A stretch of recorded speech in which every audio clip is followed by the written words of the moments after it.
بس نہیں، ایسا نہیں ہے، تحقیق کی جو پڑھی ہے، وقت نہیں کہ میں بیان کر سکوں۔ اونٹ کے بارے میں کہا جاتا ہے کہ وہ محی العقول ایسا جانور ہے، عجیب الخلقت ہے، اس کی کریشن میں بہت زیادہ اللہ رب العزت کی کریٹیوٹی کا آپ اندازہ کریں گے کہ خدا کی قدرت و مشیت کا اندازہ آپ کو ہوگا۔ اونٹ ایک ایسا صحرائی جانور ہے، جب وہ چلتا ہے تو صحرا میں اس کا پاؤں نہیں دھستا، جب وہ چلتا ہے تو صحرا میں اس کا پاؤں نہیں دھستا۔ اونٹ ایسا جانور ہے کہ اس کے پاس ایکسٹرا واٹر ٹینک ہے، کوہان، یعنی کہ وہ پانی پی لیتا ہے اور پینے کے بعد آبی ذخیرہ اپنے اندر محفوظ کر لیتا ہے، اسٹاک کر لیتا ہے پانی۔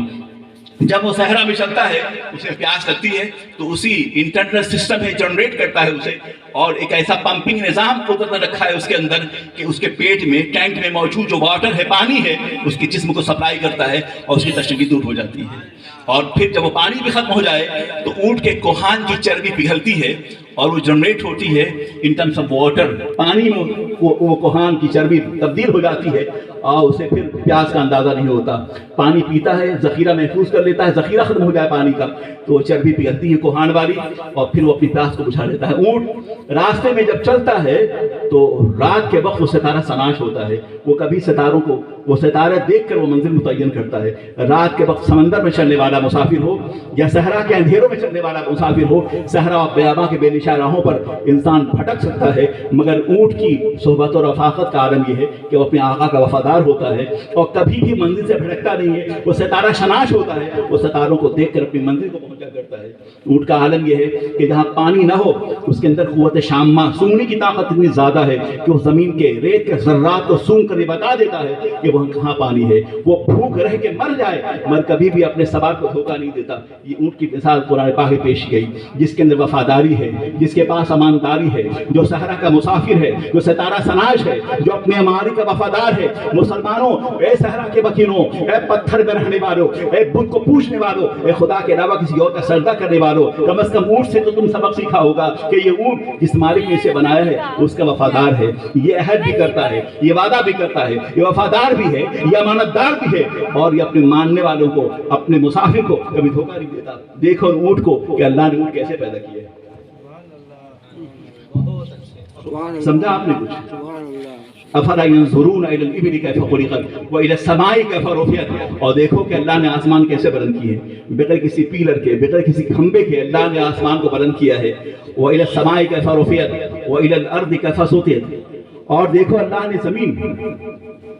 وَإِلَى الْأَرْضِ كَيْفَ سُطِحَتْ، اور اللہ نے زمین کو کیسے پانی بچھایا ہے۔ وَإِلَى الْجِبَالِ كَيْفَ نُصِبَتْ، اور دیکھو پہاڑوں کے میخوں کو اللہ نے زمین میں کیسے گاڑ دیے ہیں کہ جب زمین ان بیلنس ہوا ہے تو پہاڑوں کے میخیں کو گاڑ کر زمین کو اللہ نے بیلنس کیا ہے۔ تو دیکھو اللہ نے یہ انفراسٹرکچر، یہ زمین، یہ آسمان، یہ ستارے، جانور اللہ نے بیکار نہیں پیدا کیے۔ سورہ نحل کی مثال ہے، پورے سورہ نحل کو آپ پڑھی تو آپ کو اندازہ ہوگا، قرآن عظیم نے شہد کی مکھیوں کی تعریف و توصیف بیان کی ہے۔ ایک مکھی جو ہے، شہد والی مکھی، وہ اپنے چھتے سے روزانہ چلتی ہے، تقریباً 20 کلومیٹر ایوریج اس کی فلائی ہوتی ہے۔ 20 میں اس آبادی میں آیا، مجھے نہیں معلوم اس کی گلیاں کہاں ہیں، اس کی شاہراہ کہاں ہے، کہاں سے جانا ہے، کہاں لوٹ کے یہاں پہنچنا ہے، اس کا اندازہ نہیں ہے، مگر بتاؤ کہ جنگل میں روزانہ شہد کی مکھیاں ایوریج کم و بیش وہ 20 کلومیٹر کی مسافت طے کر کے وہ جنگل میں جاتی ہے، پھولوں کے رس کو چوس کر دوبارہ آتی ہے امانت داری کے ساتھ اور اپنے منہ سے وہ چوسے ہوئے رس کو اپنے چھتے میں اگل دیتی ہے